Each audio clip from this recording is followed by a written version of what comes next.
Quando o Império é atacado por invasores estrangeiros e uma praga mortal, os cidadãos romanos culpam a nova religião do cristianismo por irritarem os deuses pagãos do Império. Desesperado, o imperador Décio apela para a violência, sacrificando as vidas dos cristãos para recuperar o auxílio dos deuses. Agora, ameaçado pelo ataque bárbaro em todas as frontes, o povo de Roma vive com medo constante. Como a crise aumenta, os rebeldes tomam o controle, dividindo o império contra si mesmo. Até que um novo soberano emerge. O nome dele é Aureliano, e ele unifica o império utilizando sua maior reserva de força: o exército. Roma, ascensão e queda de um império, o imperador dos soldados.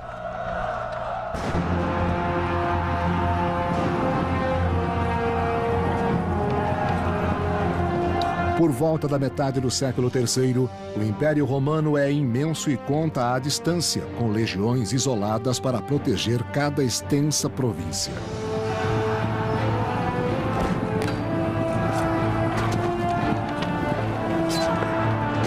As tropas a este ponto eram forçadas a uma situação onde às vezes tinham que contar com o espírito de iniciativa. A superestrutura imperial estava muito distante delas. Os imperadores as fizeram para os conflitos de fronteira, muitas vezes depois que eles tinham deixado tudo fora de controle. Na ausência do imperador, os soldados às vezes tomam as questões de liderança em suas próprias mãos. O imperador não pode estar lá. Então existe um pouco de impulso. E assim surge alguém que seja capaz de fazer o trabalho por ele e provavelmente irá se chamar de imperador para recuperar o apoio local para vencer os bárbaros que estão ameaçando a integridade das províncias. Atrevendo-se a criar seus próprios imperadores, os exércitos de fronteira agora declaram a independência de Roma. Como esses exércitos escapam para as fronteiras do leste e oeste, formando seus próprios impérios, a fronteira do norte de Roma é atacada pelos bárbaros alamanos em 269 d.C.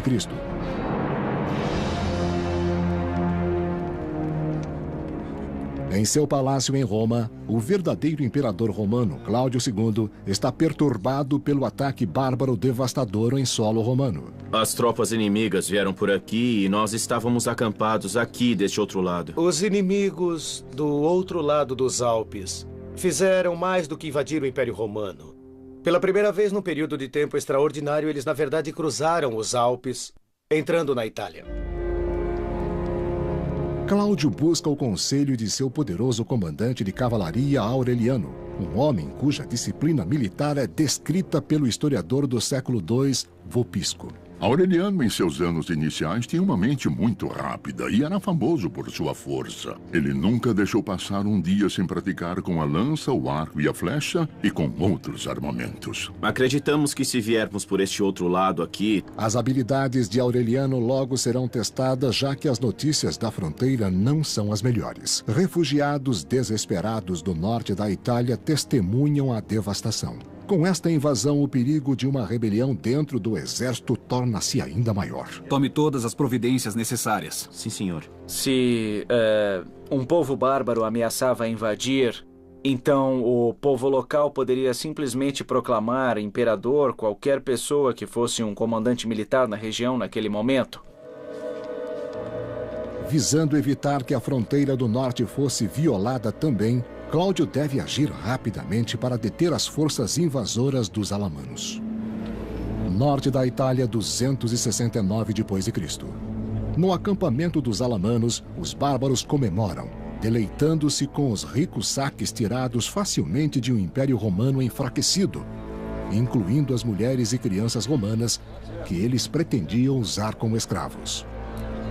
Nós temos inscrições que nos falam, que nos contam sobre festas dos atacantes que entraram na Itália e levaram muitos prisioneiros. Assim é bastante fácil, até certo ponto, para esses atacantes, pois eles estão se alimentando de um império que não está em seu apogeu desta vez. Os grupos de alamanos são liderados pelos poderosos caudilhos que asseguram a lealdade de seus guerreiros, recompensando-os com escravos de sangue romano. Mas a cobiça dos bárbaros não tem fim.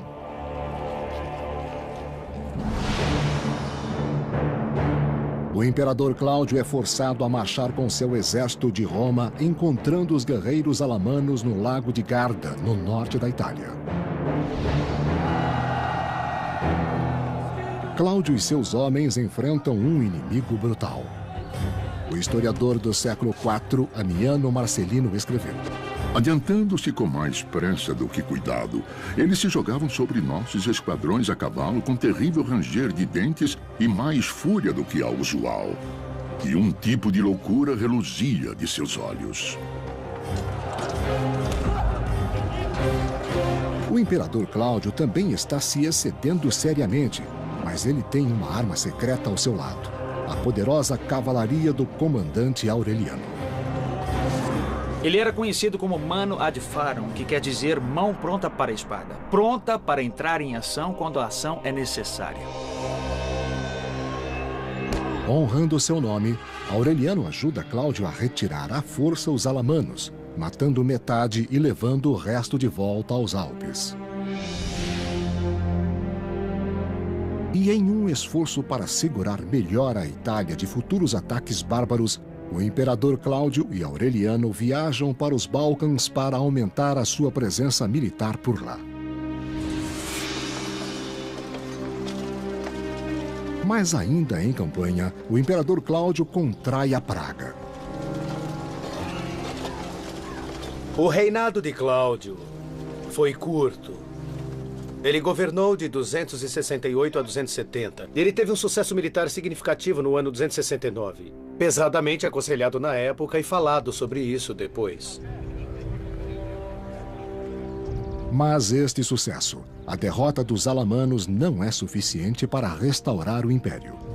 Como a vida do imperador Cláudio desaparece, está claro que esta tarefa deve recair ao seu confiável general, Aureliano. Balcãs, 270 d.C. Ele é declarado imperador por suas tropas. Aureliano os reembolsa sacrificando o deus dos soldados, o deus Sol Invicto, uma divindade emergindo como o deus da vitória dentro do exército. Fosse o que lhe desse a vitória ou o que lhe trouxesse algum benefício, isso seria sonhar muito alto naquele momento. Um homem nascido pobre, Aureliano agora sobe à mais alta posição no império por causa de seu brilho militar, como muitos grandes generais antes dele. Você não pode ser um imperador civil na metade do século III. Você tem que liderar tropas em batalha. Sempre há um lugar onde você tem que ir e lutar. Aureliano irá precisar da lealdade dos soldados e da força do deus deles, conforme ele enfrenta um inimigo conhecido. Em 271 d.C., os sanguinários alamanos retornam, devastando o norte da Itália e indo até Piacenza. Aureliano e seu exército correm para o oeste para isolar os bárbaros, mandando na frente uma oferta de negociação.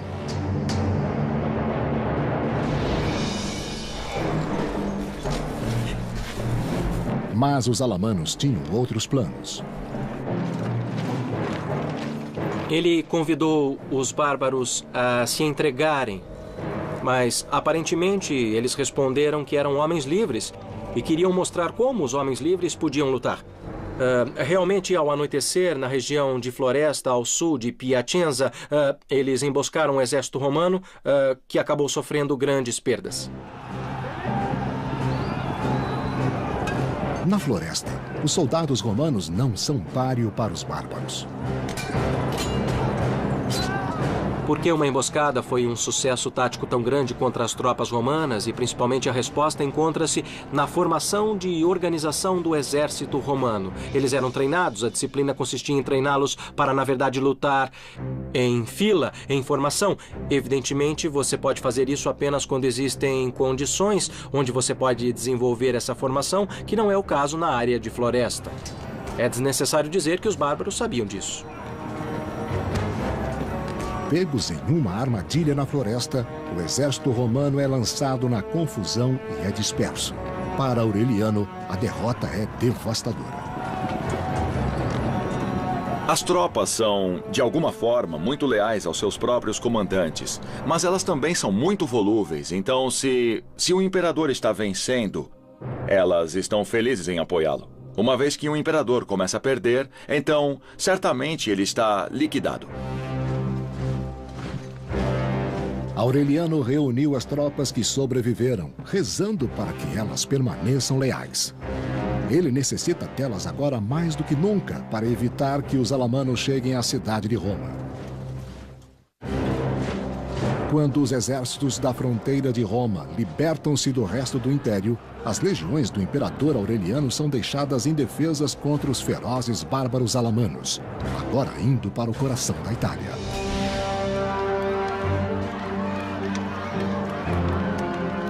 O terror toma conta do povo de Roma, conforme eles temem a chegada iminente dos bárbaros.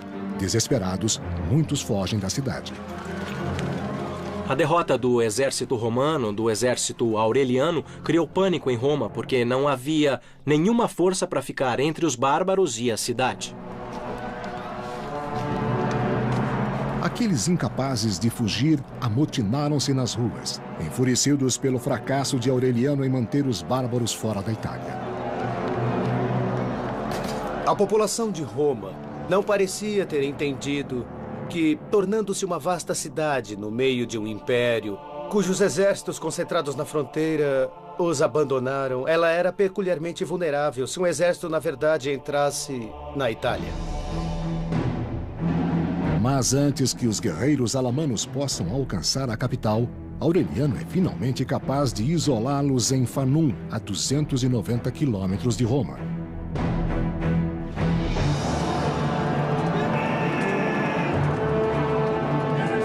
Após sua recente derrota, Aureliano deve reconquistar a lealdade de seu exército com nada menos do que a vitória absoluta. Os imperadores sempre confiaram no apoio do exército. E imperadores podem ter se apresentado como campeões da República. Mas, na verdade, a realidade fundamental dos poderes imperiais sempre dependeu do exército. Juntos, Aureliano e seus soldados ensinaram aos seus inimigos bárbaros uma lição de disciplina romana. Eles aprenderam agora que quando não houvesse uma oportunidade para o exército romano desenvolver uma formação, eles não tinham chances. Sufocados, muitos guerreiros bárbaros morreram na água no rio Metauro.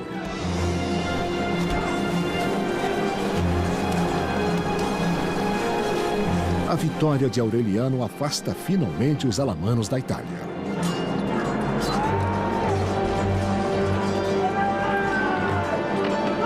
E recupera a confiança. Sem dúvida, o seu triunfo estimulou a moral em um momento em que ela havia sido bastante abalada. Mas o difícil triunfo de Aureliano na Itália é rapidamente ofuscado pelas notícias do surgimento de um conflito vindo da cidade de Palmira, na fronteira leste do Império.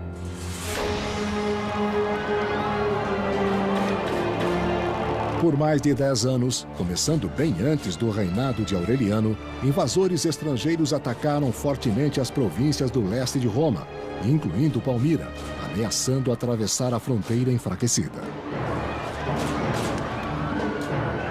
E esse fluxo em andamento de populações, algumas delas eram altamente militarizadas e usavam táticas bastante diferentes das que os romanos usavam, causaram problemas muito profundos nas províncias do leste.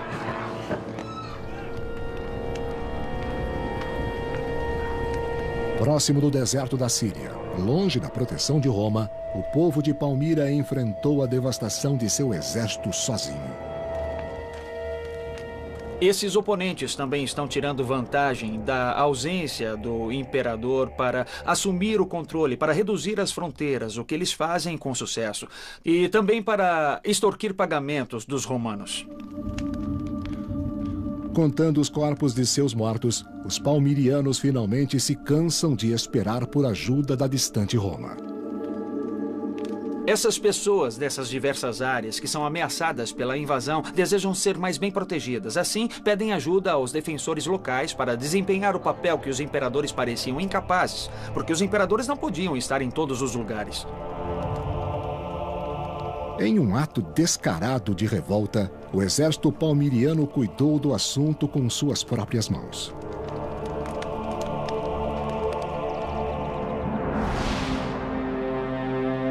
Como resultado da década passada, as províncias do leste intitularam-se Império Palmiriano, libertando-se de Roma. Agora elas fazem uma ameaça direta contra o imperador Aureliano, tomando a terra fértil romana do Egito. Egito, 271 d.C. Os ricos celeiros egípcios são agora controlados pela rainha palmiriana. Seu nome é Zenóbia. Estamos fascinados por essa figura de uma mulher do leste manejando tanto controle, talvez um tipo de Cleópatra moderna. E, incidentalmente, eu quero dizer, ela tentou se associar a Cleópatra. Quando eles tomaram o Egito, ela buscou como que estabelecer uma conexão, visando reconciliar os egípcios ao seu governo. Com o Egito em suas mãos, Zenóbia se aquece em seu poder, ordenando aos celeiros que interrompam os carregamentos de grãos para Roma, impedindo a chegada de uma das principais fontes de comida do Império. A Itália era, é claro, o coração afetivo do Império. Foi onde o Império começou. Mas a África e o Egito tinham sido por muito tempo a cesta de pão do Império. Era onde a riqueza agrícola estava toda concentrada. A rainha Zenóbia, com seu leal general Zábidas ao seu lado, agora tendo o Império refém por causa dos grãos, manda uma mensagem clara para Roma, que os palmirianos não são mais impotentes. Roma, 271 d.C. O jogo de poder de Zenóbia abala profundamente. Em Roma, Aureliano encontra o povo desesperado e faminto com a falta de grãos. Embora ele ordene às suas tropas que dividam seu pão com as pessoas, isso não é suficiente. Naturalmente, o Egito era o celeiro de Roma e, portanto, uma interrupção no suprimento de grãos para Roma era uma ameaça enorme para qualquer imperador, particularmente para um que já tinha tido conflitos para administrar Roma. A ameaça de fome deixa os romanos irrequietos e nervosos. Tendo perdido território para os exércitos do leste e oeste, o Império agora enfrenta rebelião em Roma. Tendo aliviado Roma da ameaça dos bárbaros alamanos, o imperador Aureliano enfrenta uma nova crise quando a usurpadora palmiriana, a rainha Zenóbia, interrompe os carregamentos de grãos egípcios para Roma, ameaçando a cidade com a fome. Roma, 271 d.C. Logo, os romanos se voltam contra o imperador Aureliano. A propósito, a violência que esta rebelião fez surgir estava a um nível não visto desde os tempos republicanos. Aureliano não teve escolha a não ser soltar seus próprios guerreiros selvagens contra os rebeldes. Você está lutando em Roma. Você sabe, esta é a guerra civil e isso é algo que os romanos também temem, porque sabiam quão divergente e quão devastador isso poderia ser. Não acostumados a lutar dentro de uma cidade, os soldados de Aureliano lutam em campo de batalha aberto. O exército romano, mais uma vez, mostra suas fraquezas, onde a formação em fila não pode ser mantida. A guerra real, ou a luta em si, teria sido em um contexto urbano. E, é claro, para os soldados romanos envolvidos na destruição de Aureliano, e isso deve ter sido altamente incomum. Batalhas antigas não eram batalhas tipicamente urbanas, luta rua por rua, e é nisso que seus soldados treinados teriam maior dificuldade. Mas, no fim, Aureliano acaba com a revolta. O historiador do século IV, Eutrópio, escreveu: Aureliano os reprimiu com a máxima severidade. Ele condenou à morte muitos nobres. Ele foi de fato cruel e sanguinário. E às vezes isso é necessário para um imperador ao invés da bondade. Aureliano executa os líderes rebeldes, lembrando ao povo de Roma que ele é quem os governa.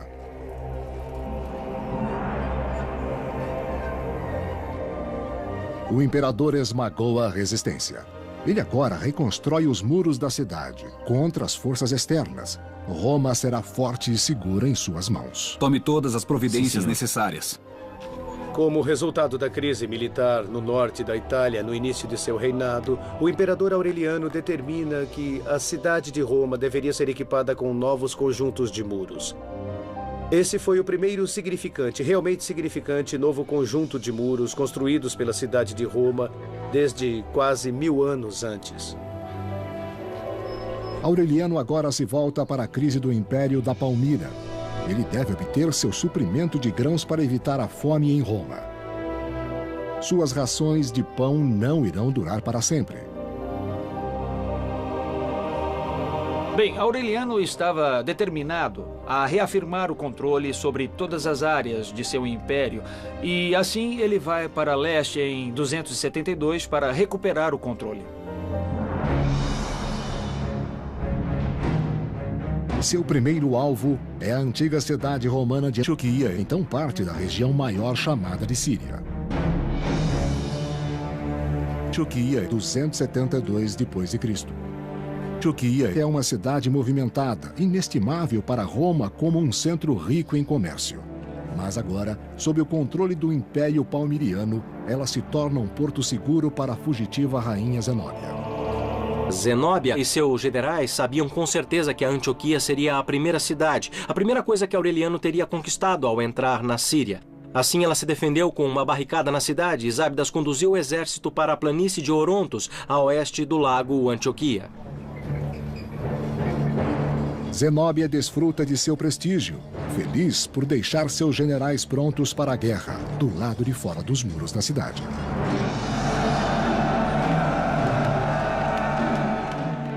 O general Zábidas da rainha Zenóbia encontra o exército de Aureliano em batalha.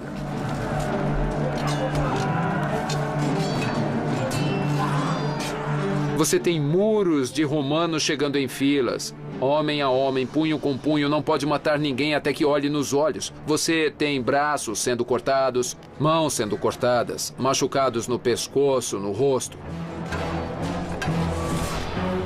Mas os seus soldados de infantaria caem nas mãos dos palmirianos. Aureliano sabe que sua única chance é derrotar o general Zábidas. E durante a batalha, Aureliano instruiu sua altamente disciplinada cavalaria leve para realizar o que depois veio a ser conhecido como a estratagema de retirada fictícia. A cavalaria leve de Aureliano finge fugir, enganando os palmirianos, iniciando a perseguição, deixando a proteção das principais filas atrás deles. Num certo ponto, a cavalaria voltava e cortava-os em pedaços. Em qualquer caso, de fato, a cavalaria pesada palmiriana estaria destruída e a estrada para Antioquia estaria aberta. O general Zábidas ordena que as tropas palmirianas sobreviventes se retirem. Zenóbia e seus generais retornam em direção a Palmira. Aureliano inicia a perseguição, determinado a pegar a rainha antes que ela alcance a sua cidade natal.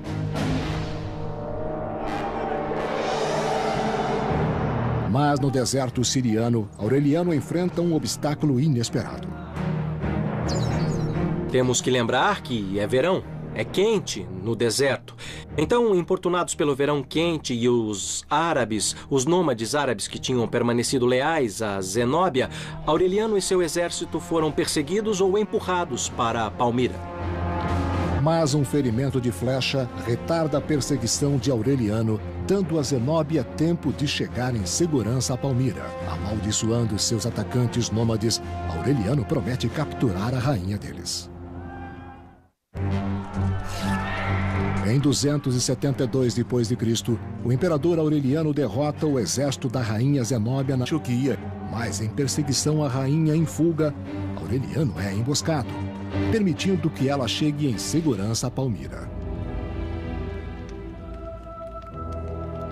Agora, com ordens para se render a Aureliano, que sitiou a cidade, Zenóbia escreve a ele uma contundente repreensão no estilo da sua modelo Cleópatra. Seja lá o que deve ser alcançado em questões de guerra, deve ser feito só pelo valor. Você exige minha rendição. No entanto, você não estava consciente que Cleópatra preferia morrer como rainha do que permanecer viva, por mais alta que fosse a sua classe social. Apesar da sua ousadia, a orgulhosa rainha sabe que ela não está segura na cidade por muito tempo. Ela rapidamente se prepara para viajar. Palmira em si não está realmente pronta para um cerco. Eles construíram algumas defesas muito rapidamente e, claramente, Aureliano tem algum apoio dentro da cidade, mas ela não aguenta por muito tempo. A rainha Zenóbia e seu general Zábidas fogem com o cair da noite, escapando de Aureliano novamente. Em 272 d.C., Zenóbia corre em direção à Pérsia, chegando até o rio Eufrates, nos dias modernos o Iraque. Mas os soldados de Aureliano continuam em perseguição. Nos bancos do Eufrates, a rainha oferece ao barqueiro ouro para cruzar o rio. Não sendo atendida, o ameaça. Mas é tarde demais para salvá-la. Ela foi interceptada e capturada pela cavalaria romana. Eles levaram Zenóbia, seus conselheiros e generais como prisioneiros de guerra e os colocaram em julgamento. Sem conseguir escapar, Zenóbia sabe que ela logo irá enfrentar Aureliano. Palmira, 272 d.C. Tendo reconquistado o trono da Palmira, Aureliano finalmente enfrenta a rebelde Zenóbia, uma mulher cuja audácia ele não pode deixar de, no mínimo, admirar. Em suas palavras: Que tipo de mulher é esta? Quão sensata em conselhos, quão estável nos planos, quão firme para com os soldados, quão generosa quando a necessidade chama e quão severa quando a disciplina requer. Mas, enfrentando a provável execução, a coragem de Zenóbia começa a diminuir.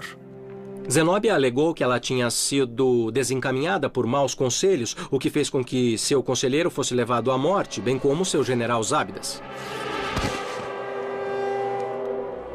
Aureliano tem um destino diferente em mente para a bela rainha, uma vez que eles retornem a Roma.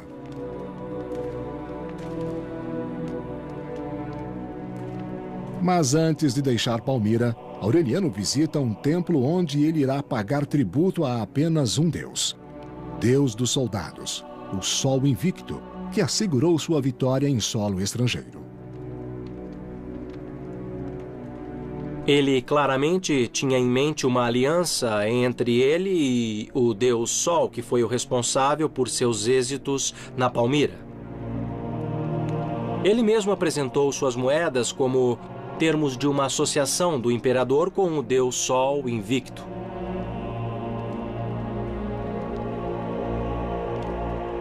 Estamos indo para essa dimensão de associar o imperador muito intimamente com uma divindade em particular que claramente deu o sucesso que Aureliano tinha desfrutado. O povo pode acreditar.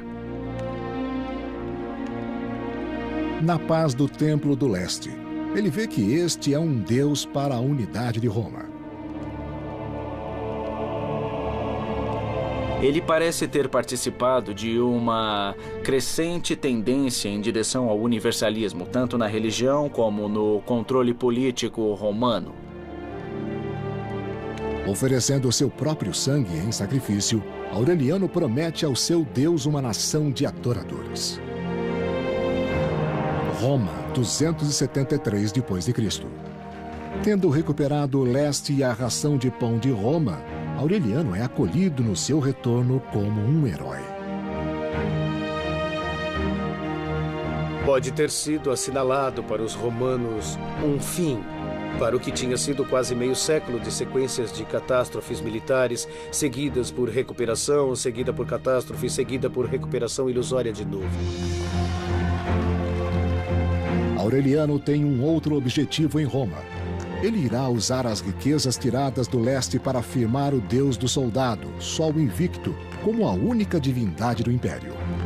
O trabalho logo inicia, na construção de um novo templo.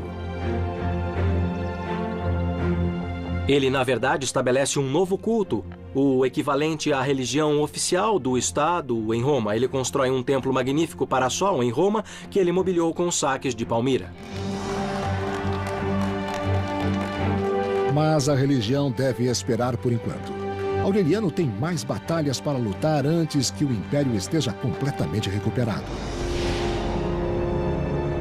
Ao norte, os territórios romanos da Gália e Britânia estavam sujeitos a governos ilegais de um exército romano rebelde, que chama sua dominação de Império Gaulês.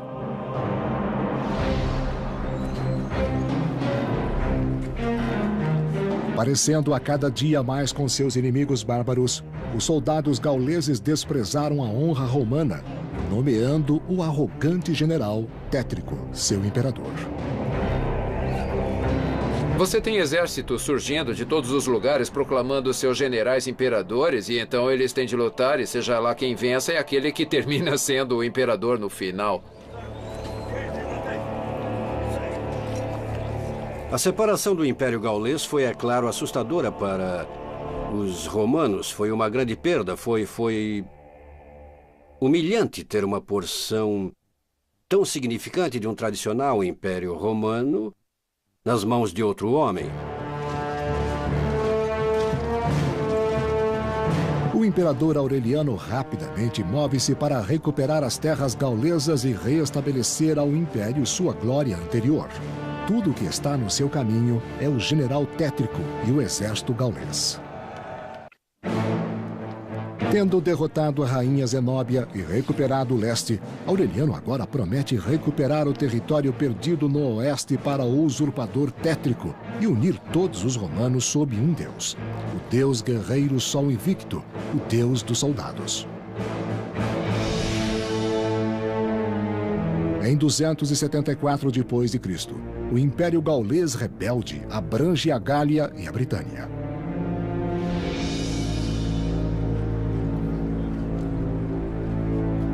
Lá, o imperador general Tétrico e seu exército se tornam iguais a seus inimigos bárbaros.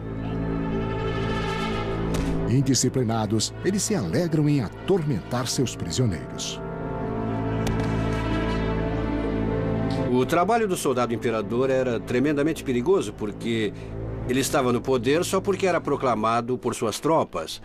Mas é uma coisa muito difícil, uma vez no poder, conseguir mantê-lo. Porque você tem que evitar conflitos internos com outros generais em potencial que veem a si mesmos como possíveis imperadores. Tétrico não pode demonstrar qualquer fraqueza para com suas tropas. Mas, na privacidade de seu palácio, Tétrico consulta seus conselheiros, tentando determinar onde seu próximo rival vai surgir. Tétrico conseguiu sobreviver nos anos anteriores a diversas disputas internas, algumas, na verdade, conduzindo a considerável derramamento de sangue entre líderes rivais na Gália. Ele planeja algum dia deixar o reinado para seu filho, estabelecendo uma dinastia em seu próprio nome. Mas relatórios de um novo desafiante agora ameaçam destruir este sonho. Parece ter ficado claro para ele que o resultado do seu sucesso estava no leste. Aureliano estava indo e já estava marchando na Gália na tentativa de reintegrar a Gália ao Império Romano. Com a notícia da aproximação de Aureliano, o inconstante general Tétrico culpa seus adversários, atacando violentamente qualquer um perto dele. Em 274 d.C., Aureliano marcha para Chalons, Gália, nos dias de hoje, a França, para enfrentar Tétrico e recuperar os territórios do oeste para Roma.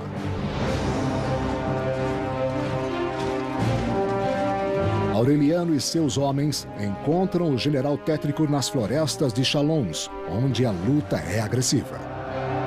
O exército de Aureliano provavelmente tinha mais cavalaria do que os exércitos imperiais tradicionais tinham tido até agora. Assim, para o exército de Tétrico, havia ainda legiões importantes ao longo do reino guardando essas áreas. Teria sido uma batalha entre forças. Forças muito similares, com um armamento similar à disposição deles e, portanto, o mais sangrento e mais devastador de todos os exércitos envolvidos. O exército do general Tétrico agora carrega a maior parte da vingança de Aureliano. Tendo se atrevido a nomear um outro homem como seu imperador, são eles que permanecem a maior ameaça. Parte da crise do século III é a importância que o exército exerce na escolha de um imperador. Isso é algo que é relativamente novo no mundo romano e é um resultado decorrente da guerra constante. Ele se torna mais poderoso, se torna mais capaz de escolher imperadores e se torna mais capaz de impor suas próprias escolhas de imperadores em Roma. Aureliano não pode permitir esta ofensa ao seu poder. Como o exército do general Tétrico falha, Aureliano ordena que suas tropas o matem, sem mostrar perdão. Algumas fontes dizem que Tétrico percebeu qual era o jogo antes mesmo da batalha, mas parece, no entanto, que ele lutou até o fim e este foi o fim de Aureliano que obteve a vitória. É o final dos esforços dele para reintegrar o Império. Ele faz o usurpador general Tétrico prisioneiro.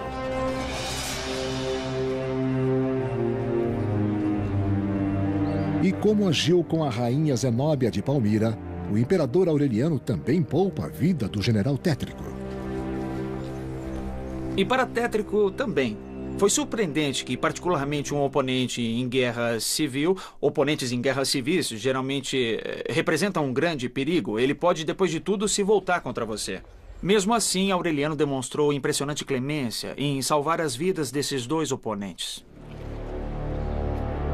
O exército gaulês do general Tétrico não tem tanta sorte.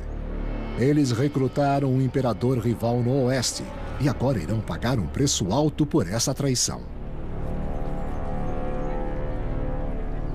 Aureliano era um grande disciplinador, pelo que parece. Ele não tolerava rebeliões por parte dos soldados. Ele os conduzia duramente, mas era respeitado por eles. Para manter o respeito de seus próprios soldados, Aureliano sabe que a sua punição pela captura dos gauleses deve ser brutal e completa. Ninguém será poupado. Aureliano era um comandante militar bem-sucedido e, em alguns aspectos, alguém bastante selvagem, como talvez se deva ser. E ainda, o seu tratamento a Tétrico foi incrivelmente generoso. E é neste espírito generoso que Aureliano retorna vitorioso a Roma. Roma, 274 d.C.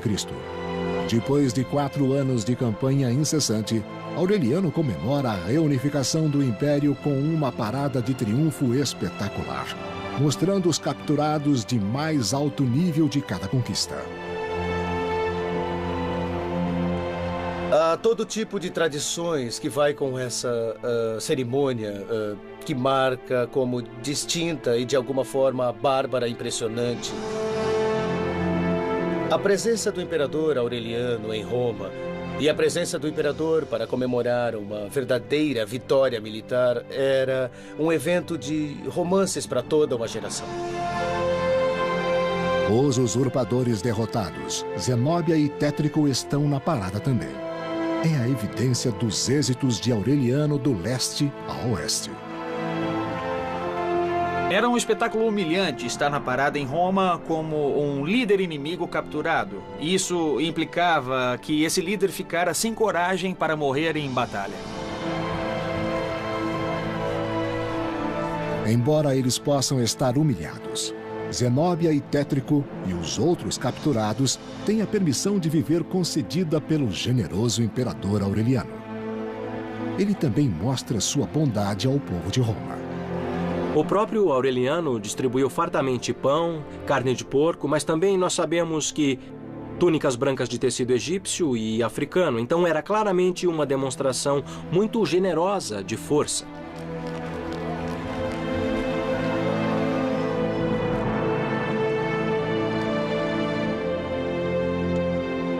Agradecido por seu triunfo, Aureliano consagra o templo que ele construiu para o deus dos soldados, Sol Invicto, cujo poder e favor ele acredita o tornaram invencível. Muitos sábios acreditam simplesmente que se estava tentando fazer cumprir a conformidade entre os povos do Império por razões políticas e também por razões religiosas, e essas duas coisas não eram facilmente separadas na mente de um romano. Aureliano decreta que este dia, 25 de dezembro, será comemorado todos os anos como o nascimento do deus Sol Invicto. Imperadores posteriores, também buscando unir Roma com a religião, irão adotar esta data para o nascimento de Jesus Cristo. Até mesmo agora, mais de 1.700 anos depois, este dia de feriado pagão é comemorado como o Natal em todo o mundo. Durante todo o Império, no século III, há claramente um movimento em direção ao monoteísmo, em direção a cultos diferentes que acreditam em um único Deus, e, em algumas vezes, em um único Deus reparador.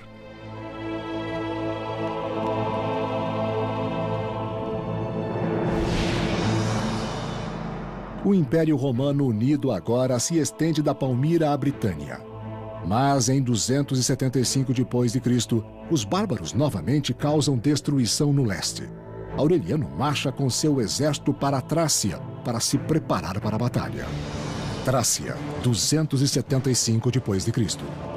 Aureliano era uma figura fascinante. Ele era um indivíduo muito energético e dinâmico. Se você pensar em todos os lugares nos quais ele fez campanha em sua vida, ele deve ter tido uma energia tremenda. E é esta energia que dá a ele a lealdade de suas tropas.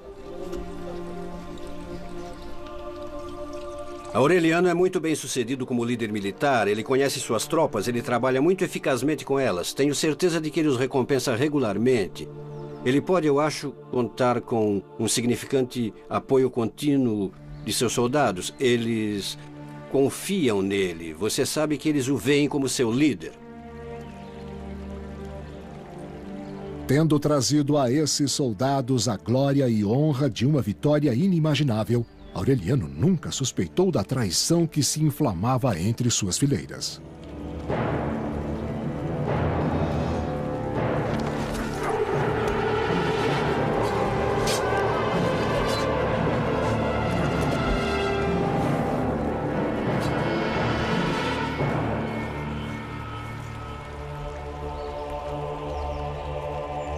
O assassinato de Aureliano é de novo uma dessas coisas que são muito difíceis de explicar, particularmente quando ele estava sendo tão bem sucedido militarmente, quando as tropas deveriam se sentir satisfeitas com esse sucesso e com suas recompensas. Seus atos traiçoeiros abalam e deixam o Império em choque. Até onde sabemos, a notícia de que o imperador foi morto foi recebida com incredulidade e muita tristeza. Ele foi enterrado com grande pompa em uma magnífica tumba no exato lugar onde ele foi assassinado.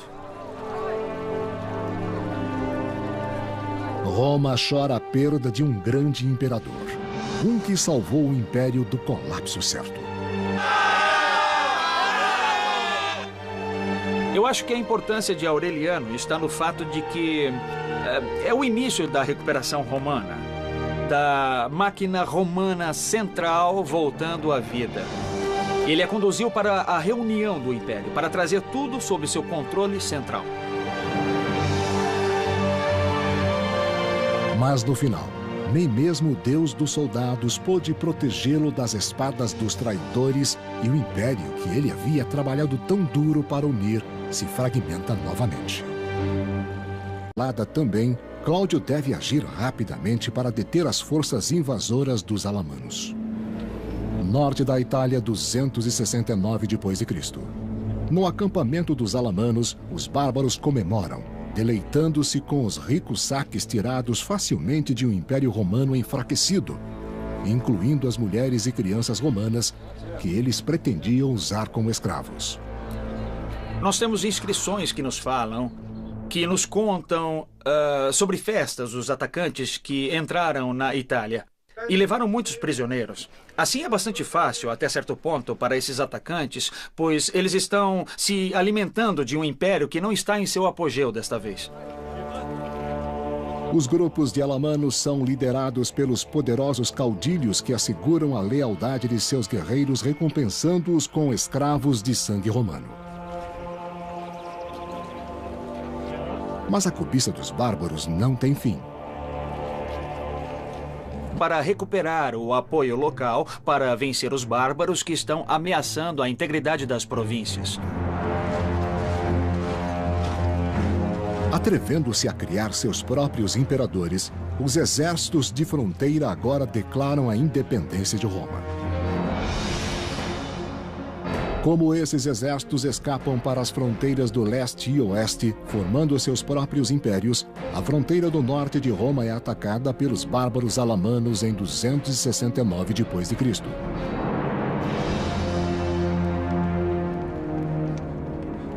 Em seu palácio em Roma, o verdadeiro imperador romano, Cláudio II, está perturbado pelo ataque bárbaro devastador em solo romano. As tropas inimigas vieram por aqui e nós estávamos acampados aqui deste outro lado. Os inimigos do outro lado dos Alpes fizeram mais do que invadir o Império Romano. Pela primeira vez num período de tempo extraordinário, eles na verdade cruzaram os Alpes, entrando na Itália.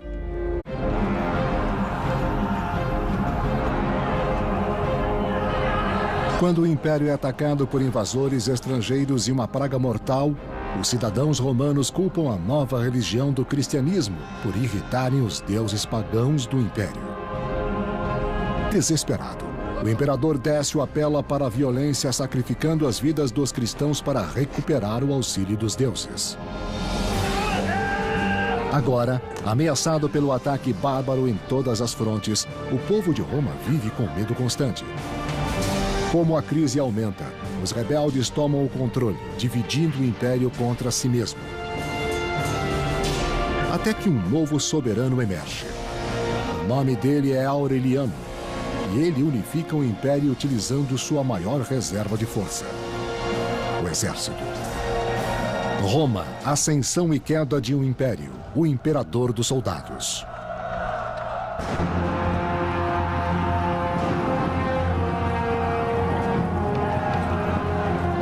Por volta da metade do século III, o Império Romano é imenso e conta à distância, com legiões isoladas para proteger cada extensa província.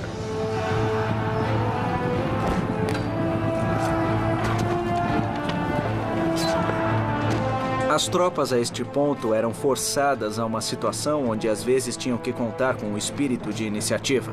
A superestrutura imperial estava muito distante delas. Os imperadores as fizeram para os conflitos de fronteira, muitas vezes depois que eles tinham deixado tudo fora de controle.